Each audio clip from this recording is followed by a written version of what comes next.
तो hey guys, welcome back to my YouTube channel. आज हम एक्सप्लेन करने वाले एपिसोड 13। अगर आप हमारे चैनल पर नए हो तो एपिसोड 1 से देखना, और एपिसोड 1 का लिंक आप लोगों को डिस्क्रिप्शन में मिल जाएगा, तो आप लोग वहां से जाकर के चेकआउट कर सकते हो। और आपका टाइम ना वेस्ट करते हो, वीडियो करते स्टार्ट।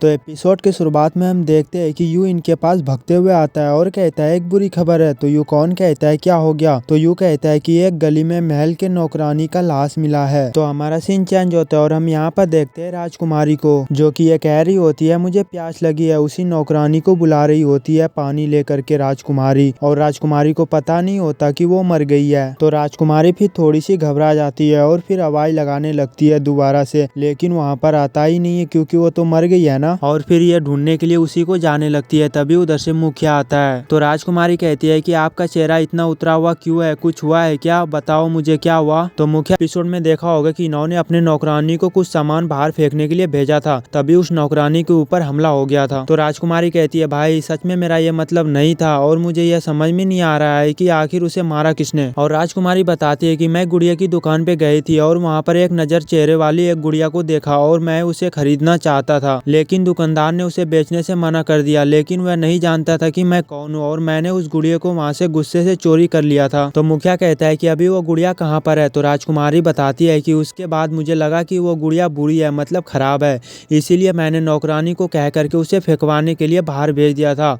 और मैं सच में नहीं जानता कि कुछ ऐसा हो जाएगा, मतलब वो मर जाएगी नौकरानी। और फिर मुखिया का हाथ पकड़ लेती है और कहती है भाई क्या आपको लगता है कि मैं एक दोषी हूँ? तो मुखिया कहता है कि अभी हम लोग इन सब बातों को छोड़ते हैं, पहले हम लोगों को यह पता लगाना होगा कि आखिर उन लोगों को मारा किसने, क्योंकि दो लोग मर गए है ना, उन्हीं के बारे में ये पता लगाने के बारे में बात कर रहा है। तो हमारा सीन चेंज होता है और हम यहाँ पर देखते हैं मिस्यू को, जो कि यहाँ पर आए हुए होती है उसी पेड़ की लकड़ी को लेने के लिए जिससे वो गुड़िया बनेगी। और यह पूछती है कि आप आडू के पेड़ की लकड़ियों को बेचते हैं? तो वो आदमी कहता है कि आपको किस लिए चाहिए वो लकड़ी? तो मिस्यू कहती है कि मुझे कुछ काम है उस लकड़ी का। तो यह आदमी कहता है कि मुझे शायद मेरे पास अब नहीं होगा वो लकड़ी। तो मिस्यू कहती है कोई भी बात नहीं है, और कहती है क्या आप यहाँ पर रुक सकते हो और मुझे चेक करना होगा कि अंदर में लकड़ी है या नहीं है, क्योंकि ये जा करके अंदर में चेक करने वाली है कि वहाँ पर लकड़ी है या नहीं है। तो हमारा सीन चेंज होता है और हम यहाँ पर देखते हैं यू कौन को। तो यू कहता है कि मुझे लगता है नियान मास्टर सच में गरीब नहीं था।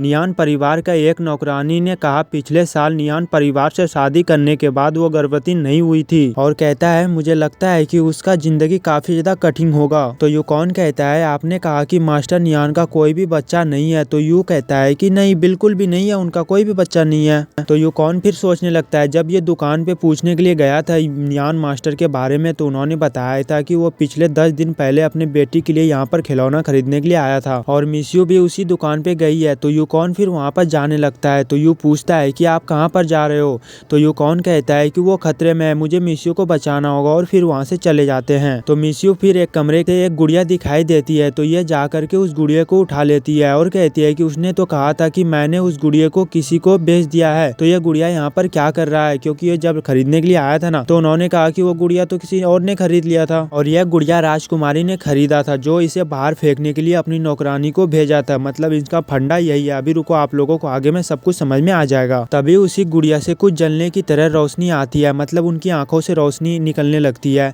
तो मिस्यू कहती है कि ये 5 कलर का पत्थर है, और इन्होंने राजकुमारी के पास इसी गुड़िया को देखा था। और कहती है क्या ये सच बात है कि इस गुड़िया से इन सभी को कुछ ना कुछ लेन देन है? और कहती है कि मुझे यू कौन को जल्दी से जाकर के बताना होगा। और फिर ये बाहर आने लगती है, तभी इनके सामने में वही आदमी आ जाता है। तो मिस्यू कहती है कि मैं चारों तरफ देख लिया, लेकिन ऑडो की पेड़ की लकड़ियाँ कहीं पर भी नहीं है, मैं इसे नहीं ढूंढ सकती, यहाँ पर शायद नहीं होगा तो मैं कहीं और से ले लूंगा। वो मतलब कहती है कि तुम्हारे दुकान पे नहीं है तो मैं किसी दूसरे दुकान पे जाकर के ले सकती हूँ। तभी वो आदमी डोर को बंद करने लगता है और कहता है कि मिस्यू ऐसा लगता है कि आप मेरी बेटी से मिल गए हो। तो मिस्यू कहती है कि आपका बेटी? तो ये आदमी कहता है कि क्या वह तुम्हारे हाथ में नहीं है? तो लिखने लगता है, और फिर ना जाने उस समय यू अपना तलवार निकालता है और इधर उधर मारने लगता है। तो जल्दी से यू कौन फिर उनको पकड़ लेता है। तो मिस्यू को पता चल जाता है कि उसी गुड़िया की वजह से यू को ऐसा हो गया, मतलब वो अपने मैजिक से जल्दी से उस गुड़िया को शांत करती है ना, तो यू भी उसी समय में मतलब शांत हो जाता है, जैसे मतलब बेहोश, समझ सकते हो, बेहोश हो जाता है ये। तो मुखिया को वहाँ पर कुछ भी समझ में नहीं आता, तो ये पूछता है कि आखिर ये सब हो क्या रहा है, मुझे कुछ भी समझ में नहीं आ रहा। तुम्हारा? तो यूकॉन बताता है 10 साल पहले यहाँ पर आग लगी थी और मास्टर ली की बेटी समेत कई लोगों की मौत हो गई थी। मतलब उसी आदमी का नाम मास्टर ली होता है, मतलब जोन सा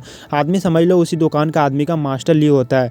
जब यहाँ पर आग लगी थी ना तो इनके बेटी का मतलब और भी सारे लोग मर गए थे, इनका बेटी भी उसी आग से मर गया था। और बताता है कि जितने भी लोग मर गए थे ना सभी को शायद इसी गुड़िया के अंदर में शायद डाल दिया होगा और मास्टर ली का रक्षा करता है।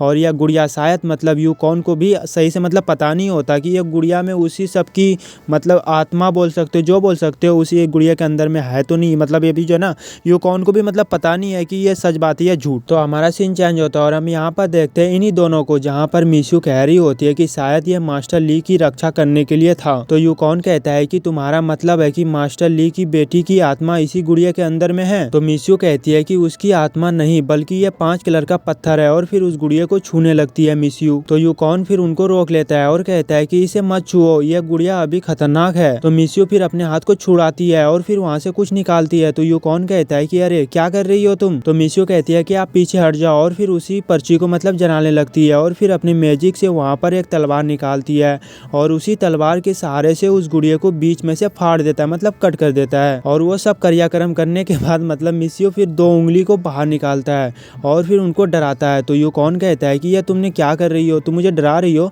तो मिशू कहती है कि तुम भी करो, तुम्हें बहुत ही ज्यादा मजा आने वाला है ऐसे करोगे तो यूकॉन भी अपने 2 उंगली को बाहर निकालता है और हूबहू मिशू की तरह ये करने लगता है, लेकिन इसे कुछ भी मजा नहीं आता क्योंकि मिशू इनसे मजाक कर रही थी। और फिर मिशू अपने मैजिक से वहाँ पर एक पत्थर को निकालता है और फिर अपने हाथ में ले लेती है और इसे वहाँ पर किसी चीज की मतलब खुशबू आने लगती है और ये कहती है कि पता नहीं किसी चीज की खुशबू आ रही है मुझे। तो यूकॉन कहता है कि बिल्ली का आखिर काम ही क्या होता है? तो आप लोग समझ रहे हो कि यूकॉन बोलना क्या चाह रहा है। तो मिशू कहती है कि मैं बिल्ली नहीं हूँ, तुम मुझे हमेशा बिल्ली क्यों कहते हो? और हमारा एपिसोड 13 यहीं पर ही खत्म हो जाता है। आगे के भी एपिसोड देखने के लिए आप हमारे चैनल को सब्सक्राइब कर सकते हो, साथ ही घंटी पे ऑल पे कर देना। अगर आप लोगों को वीडियो अगर थोड़ी सी भी पसंद आए ना तो वीडियो को लाइक कर देना और कमेंट में बताना कि मैंने क्या क्या गलती किया, तो अगले वीडियो में उसे सुधारने की कोशिश करूंगा।